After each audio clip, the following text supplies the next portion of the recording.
Si j'avais eu la chance d'être un personnage, j'aurais été Astérix.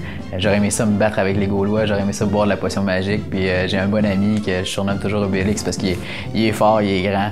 Puis moi, je pense que je suis un petit gars qui est fonceur puis qui a pas peur. Donc je pense qu'Astérix, c'est peut-être le personnage qui me représente le plus.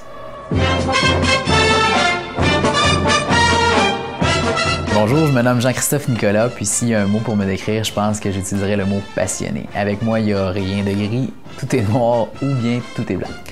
De mon côté professionnel, en fait, j'ai débuté mes études au Collège de Sherbrooke. C'est vraiment là que le milieu des communications m'a attiré, notamment par les arts de la scène. Je suis ensuite venu ici à Québec étudier à l'Université Laval.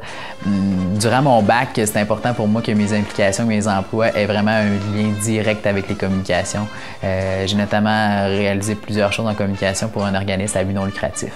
Avant même la fin de mes études en communication, en fait, j'ai eu l'opportunité de travailler pour Optimum Relations publiques durant 2 ans.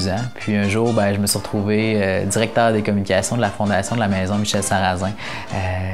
Poste que j'ai accompli vraiment de grandes choses, j'en suis très fier, notamment la toute dernière campagne publicitaire à laquelle la grande majorité des médias de la Ville de Québec se sont associés pour obtenir plus de 400 000 $ en gratuité médiatique. Donc ça, c'est vraiment une réalisation que je suis très fier que j'ai fait au cours de mon mandat. Sarrazin, pour moi, ça a été un tremplin puisque j'ai été recruté tout dernièrement par Opération Enfant Soleil. Une cause extraordinaire, des défis incroyables, puis une cause qui me touche personnellement. Puis quand je dis personnellement, je pourrais vous en parler longtemps, mais je pense que je vais le résumer par un moment durant ma vie qui s'est déroulé le 14 août 2010, alors que j'ai participé aux Jeux canadiens des greffés aux 800 mètres. Puis au fil d'arrivée, il y avait mon petit garçon Arnaud qui était âgé alors à ce moment-là de 8 jours et mon père qui 10 ans auparavant m'avait donné un rein qui m'attendait. C'est vraiment pour moi le moment le plus significatif et que je vais me souvenir évidemment toute ma vie.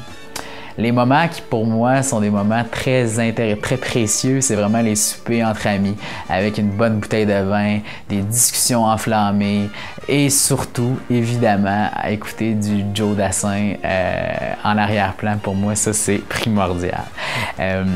J'essaie de trouver un peu mon équilibre de vie, notamment par le sport. Je joue au badminton, je joue au soccer, je fais de la course à pied. C'est vraiment à ce moment-là où je suis capable de m'évader complètement et c'est aussi souvent à ces moments-là où j'ai vraiment les meilleures idées pour mes projets professionnels et personnels. C'est vraiment dans des situations comme celle-là. Plus tard, je pense que tout ce que je souhaite, c'est devenir une meilleure personne, évidemment un meilleur père, un meilleur chum. Puis ce que j'aimerais vraiment, c'est que les gens autour de moi me disent que je suis comme le bon vin puis que je m'améliore avec le temps.